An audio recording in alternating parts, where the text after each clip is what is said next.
Furi is a boss rush indie game. It came out in 2016. I don't even remember the indie developers. They haven't done anything besides this. They're working on some game called Haven. I'm impressed with the graphics and how this Furi game went up, so I want to play Haven. But let's get back to Furi. Dude, this game was rough as hell. It came out for PlayStation Plus, and I think that's what a lot of people, including me, played it first. It's kind of a twin stick shooter slash, you could also sword fight a little bit of, but it's mainly twin stick shooter. You got dodges and stuff, and there's like bullet hell, shit blowing up everywhere. And the way the fights go down is like you have these little, do I got my mouse here? It's like you get these little life bars and stuff right here, and that's like, I think that's like her life bar, and that's my life, or whatever the hell it is.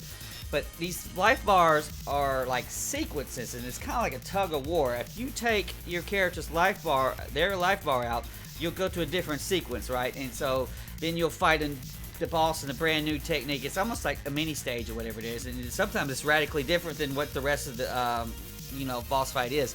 And if you take him out, you'll keep going. But if they take you out, you actually will revert back to the boss fight you previously did. And so what it forces you to do is like, there's no fluke, there's no accident. You need to legit beat the boss, and however it is. And sometimes you're getting a variety of techniques and how you can do it, and then sometimes it's very specific. It's like, oh, well, you gotta parry her stuff and whatever it is. And this is the sniper dang lady with a cool Raiden hat, and it's like a big drawn out level, and it comes in tighter sometimes, the fighter close up, and you can't get shot by the sniper at all. And has little droids and stuff, but each fight is radically different. But it's still like you're in the arena and stuff like that, and fighting some kind of bot guy or a sword or a girl, or there was like some anime girl toward the end who had like a jetpack, and and it was like a weird point where, do you want to kill her or not? It's like I was worried about that time. I said, is she gonna counter my shit like everybody else? I don't know, but the story is really kind of weird, and it reminds me of what's that dang freaking movie? Nocturnal Dark, or what? Donnie Darko, where you got this kind of creepy rabbit thing who's like leading you on. I'm not going to get too much into spoilers or whatever. It's worth playing just for the story alone.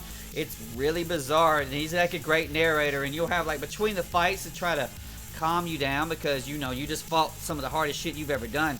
And they'll have like this cool scene where you can just walk through, and there's like little cinematics, and there's like a story, and it lasts about 3 or 4 minutes. There, you can just press a button, your guy will automatically walk through it. The point of doing something like that is, and it's really with the flaw of like the boss rush genre, is that you're just getting pounded with the hardest things you can, and each time, and so there's no downtime. There's no like level to learn or anything like that. You just go right to the next boss, and he whoops your tail. And so they put that in there on purpose to try to give you a little bit of chill and breathing room. And you get to some of the crazy ass story. The graphics are damn abstract and really good. Now, the music is phenomenal. I had to go buy the soundtrack because it was so damn good. Now, let's talk about one glaring flaw that I thought, and I'm talking about playing this off the PlayStation 4 controller. The dash has like 2 forms. Like one's where you just kind of release the button real fast and he does dash almost instantly, and the ones where you hold it down to do a bigger dash.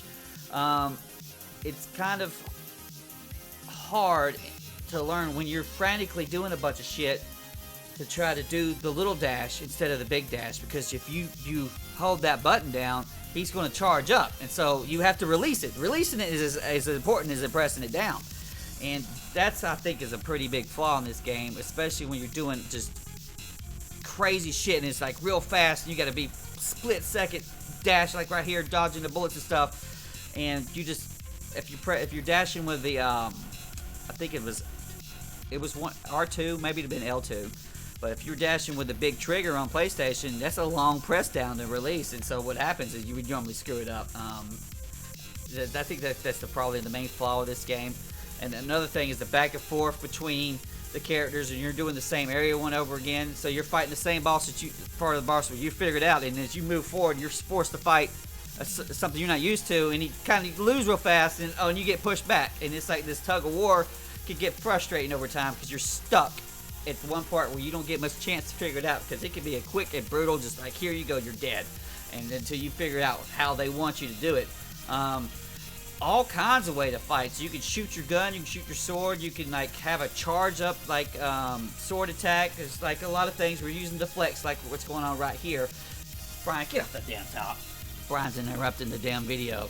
But I recommend playing it. It runs about $20, so you might want to catch it when it's on sale. I wouldn't be too scared about all the bullet hell shit you might see on the screen, or you might see in another playthrough. You can usually shoot the bullets or dodge them.